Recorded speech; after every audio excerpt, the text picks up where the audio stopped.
తదుపరి మేన్ రాశి. మేన్ రాశి వారికి ఈ వారం బాగుందని చెప్పొచ్చు. ధనయోగం సూచిస్తోంది. కష్టపడిన దానికి ప్రతిఫలం లభిస్తుంది. దైవ దర్శనాలు ఎక్కువగా చేస్తారు. మీ కోరుకున్న ఉద్యోగం లభిస్తుంది. వ్యాపారంలో రొటేషన్స్ బాగుంటాయి.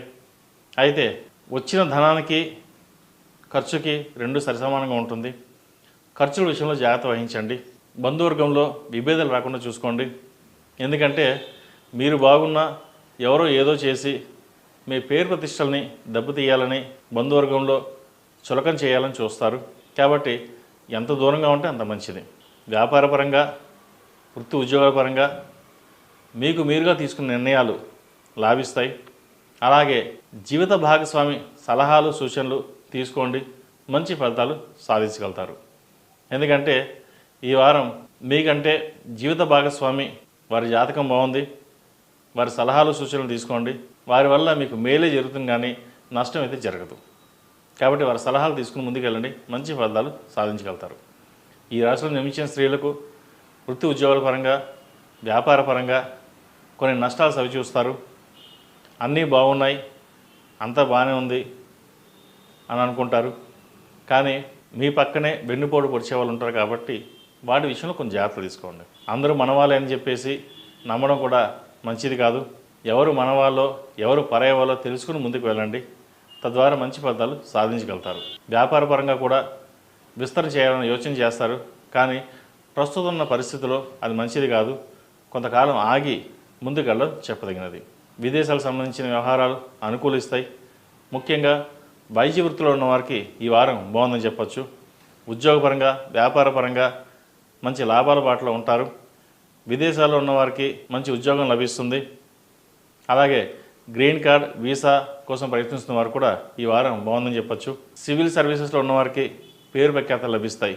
ఈ వారం వారికి బాగుందని చెప్పొచ్చు. సినిమా కళారంగాల వారికి కొంత అనుకూలంగా లేదు. చేదు అనుభవాలు ఎదురవుతాయి. చేస్తున్న పనికి పేరు ప్రఖ్యాతలకి వ్యత్యాసం ఉంటుంది.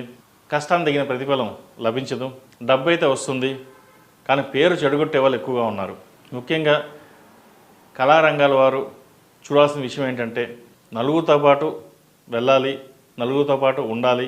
ఏది ఏమైనా సరే కష్టం వచ్చినా సుఖం వచ్చినా నలుగురితో పంచుకోవడం వల్ల మేలు జరుగుతుంది అనే విషయాన్ని గుర్తుపెట్టుకుని ముందుకెళ్ళండి. ఎందుకంటే సుఖం వచ్చినప్పుడు నేను, కష్టం వచ్చినప్పుడు నలుగురు అని కాకుండా ఏదైనా సరే నలుగురిలో పంచుకోవడం వల్ల మేలు జరుగుతుంది, కానీ నష్టం అయితే జరగదు. కాకపోతే ఇక్కడ విషయం ఏంటంటే మీరు ఎదిగిపోతున్నారు, అందరికంటే మీరు పైన ఉన్నారు అన్న ఒక ఈర్ష్యాభావాన్ని ఏర్పడుతుంది. కానీ మీరు ఎంత కష్టపడి పైకి వచ్చారని వాళ్ళకి తెలియదు. ఎంత కష్టపడుతున్నారని తెలియదు. డబ్బు వస్తోంది పోతోంది, ఎంత వస్తోంది ఎంత పోతుందో తెలియదు. కానీ మీరు బాగున్నారు. మీ జేబులో ₹1 అంటే ₹1,00,000 ఉన్నాయి, వాడికేంటమ్మా అనుకుంటారు. కానీ మీ బాధలు మీకు తప్ప ఇంకెవరికి తెలియదు. కాబట్టి ఇటువంటి విషయాలలో కొన్ని జాగ్రత్తలు తీసుకోండి. మంచి ఫలితాలు సంప్రాప్తిస్తాయి. అలాగే ఆరోగ్య విషయంలో కొన్ని జాగ్రత్తలు తీసుకోవాలి. స్కిన్కి సంబంధించి గ్యాస్ట్రిక్ సంబంధించింది ఇబ్బంది పెడుతుంది.